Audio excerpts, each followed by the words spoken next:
Last night on a stream with Drunken Uncle and Irate Bear and Hiya It's Maya, I promised Drunken Uncle, who felt he had plateaued at 15,000 subscribers, that I would shill his channel now. Consider this me telling you to please consider subscribing to his channel, which is now linked in the description. You can also subscribe to Hiya It's Maya and Bear if you want.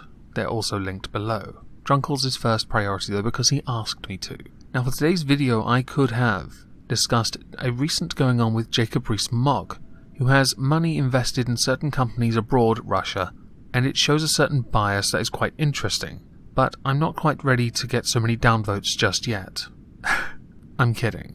It's a bit messed up, but I want to prioritize something else that was in my recommended topics to cover tab on my server, where a man called Akala says, "As I grew up, I became embarrassed by my mother's whiteness." As you can tell from this picture, the man is mixed race. And it's quite interesting to see how fucking retarded one man can be. At 5, the hip-hop poet was racially abused at school, which sucks. I hope it was properly dealt with, addressed, and, properly sorted out. Okay, I've already said that. Could his mother ever really understand? I don't know if any mother could ever understand what their child goes through, because we all experience school differently. I was bullied. My mother was not.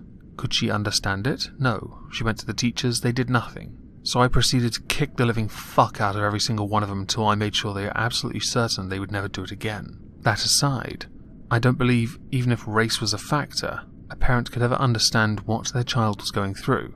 But I like that you've taken something from when a woman and a man loved each other and had a child, and you've devolved it to race. Granted, you grew up in an era when race was quite interesting. Mixed race kids are considered quite exotic after all, but on top of that, you have to understand that neither parent really would understand you because you are unique, but you are the product of two people who possibly love each other. So basically insulting your mother shows me just how reckless a person you are, which to me is very interesting. One day in 1988, at the age of 5, I returned home from school upset. My mum tried to work out why, but I was reluctant to tell her. After some coaxing, I told her that a boy in the playground had called me a particularly nasty name. As I was about to spill the beans, a strange thing occurred. I said, "Mum, the white boy," and trailed off before I could complete the sentence. A profound realization hit me. With a hint of terror and accusation, I said, "But you're white, aren't you, Mummy? Do you believe, or did your 5-year-old self believe that she would side with the other white person because of some sense of racial unity? That's not how this works. She is your mother. There is an unconditional love that binds you. She will, through everything, be by your side, unless you go out of your way to find a way to push her away, which by devolving your relationship down to race, you have done quite well, which makes you the single most dickheadish son the world could ever have." I could guarantee you this, from anyone that actually grew up with their mother, they know their mother will be there for them. Okay, there are some circumstances where that's not true. They're not very many though. But you, based on this already, have shown privilege because you actually have your mum and you're willing to talk to her, showing that with that privilege probably comes from your whiteness, by the way. That as you've gotten older, you've become an identitarian, which isn't so good when it comes to family, because family doesn't care for that. There is one thing that binds you, and it runs through your veins. And I don't think race really matters when your blood is still red. Hue of epidermis, lot of crap. Before this, my mum was just my mum, a flawless superhero as any loving parent is in a 5-year-old's eyes. I sensed that something about that image was changing in the moment, something we could never take back. I wanted to unask the question. My mother's expression was halfway between shock and resignation. She'd known this day would come, but the directness of the question still took her aback, which doesn't entirely surprise me. It is a different time, when those obstacles were then going to come up.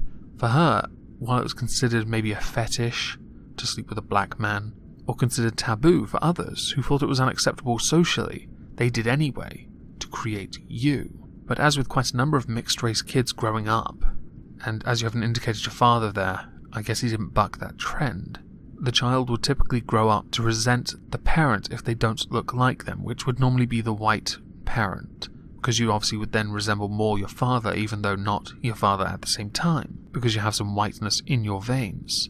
that pesky, pesky whiteness. So it's unsurprising that the question would take her aback, because she would have known that you would bring race up at some point, because there is an obvious difference.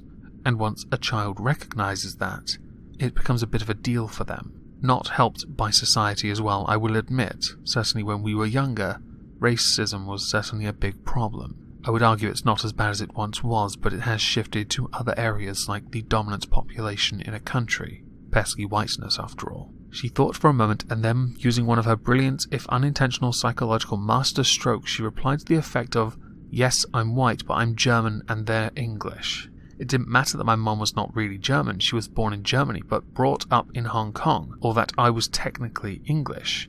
So she tried to deflect by making it quite clever, by introducing culture. Nothing wrong with that.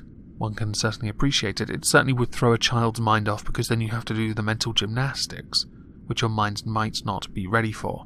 I still think you're a shit son though, by the way. So that I could feel comfortable reporting racist abuse to her without having to worry that I was hurting her feelings. Even at 5, I knew instinctively that whiteness, like all systems of power, preferred not to be interrogated. I highly doubt that is what the 5-year-old you was thinking. I think as you've gotten older, you've started to believe a certain mentality to the point where you would then start to think that's how you were then, like you were some kind of prophet. And I don't think people care so much when you interrogate them about race. It's when you blame all your own shortcomings on race, on that person for being a different race to yourself, that people start to take issue, especially in the United Kingdom. Which is why when people who are predominantly white continually get attacked, people get annoyed, because it is racist.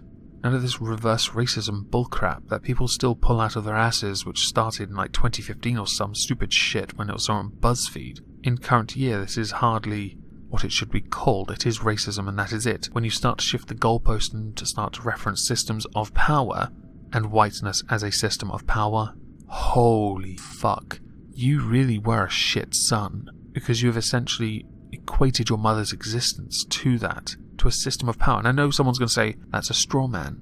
Prove me wrong. Reach out to this twat and ask him, if you really want. I'll link in my video if you like. To you, the son, you're a shit son. I told my mum that the boy had called me a Chinese black nigger bastard. Creative. I felt naughty even saying the words. My mum must have had to resist the urge to laugh before the anger set in. What a combination of words! We had to give the lad, or probably his parents, 10 out of 10 for originality. In all honesty, I think I could come up with better. Or Drunken Uncle. Go subscribe to his channel. Ding! From that day, my relationship with my mother was not just that of mother and son, but of a white mother to a black son.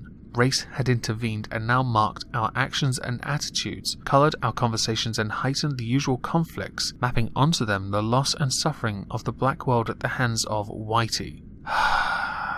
And the strange mix of guilt, fear and superiority that a great many of white people feel as a result, but rarely talk about. I think you'll find white people do. I want you to understand this now. People don't care about race anywhere near as much as you might think. So when you then start to interrogate based on identity to a group of people who no longer care about it because they just want to work, go home, and rest, you are going to be met with an angry response. Because they are called, well, basic white-collar workers.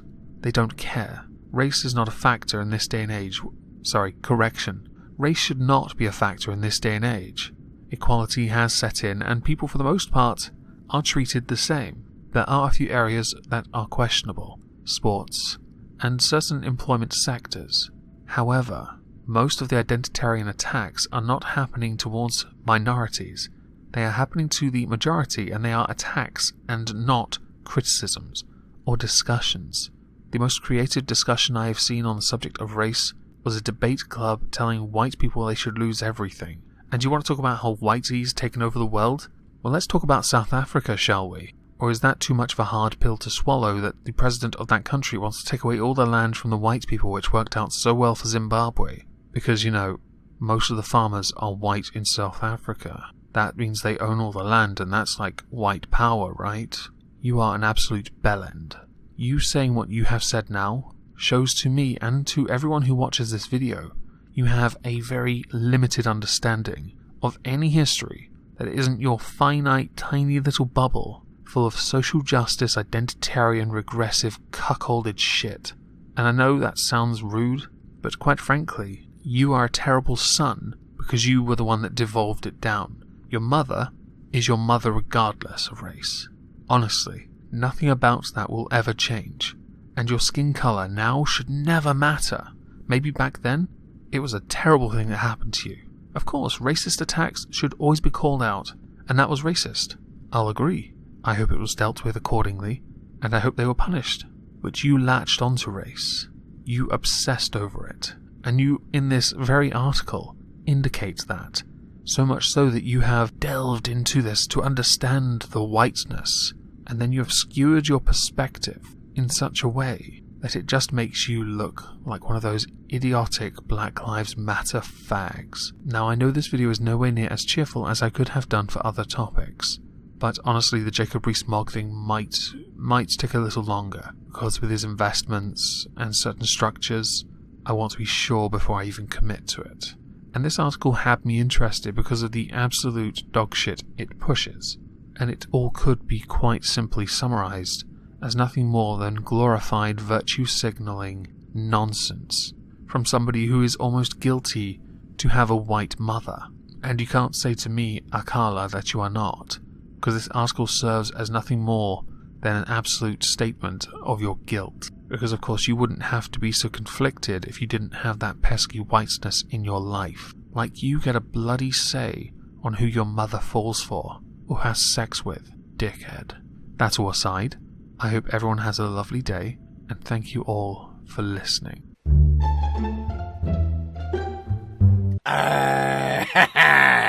I've got downs. Imagine my shock